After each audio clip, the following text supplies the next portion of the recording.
পাহাড়ের মানুষরা কিভাবে গোলাপ থেকে একদম প্রাকৃতিক লিপস্টিক বানায় আজ আমি আপনাকে পুরো প্রক্রিয়াটি দেখাবো।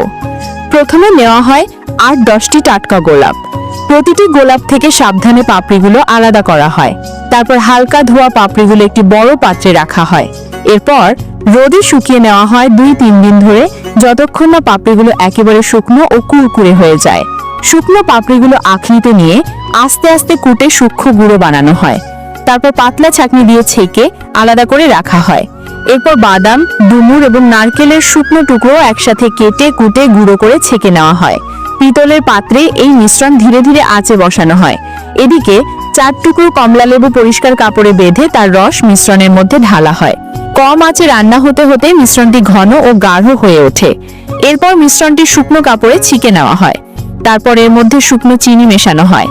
চামচ দিয়ে নাড়তে নাড়তে তৈরি হয় একটি ঘন ও মসৃণ মিশ্রণ।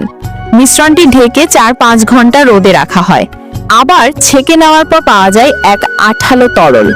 এরপর নারকেল তেল, রোজ ওয়াটার এবং অ্যালোভেরা জেল সেই তরলের সাথে একসাথে গরম করা হয়। শেষ ধাপে মিশ্রণ ঢেলে দেওয়া হয় লিপস্টিকের ছাঁচে।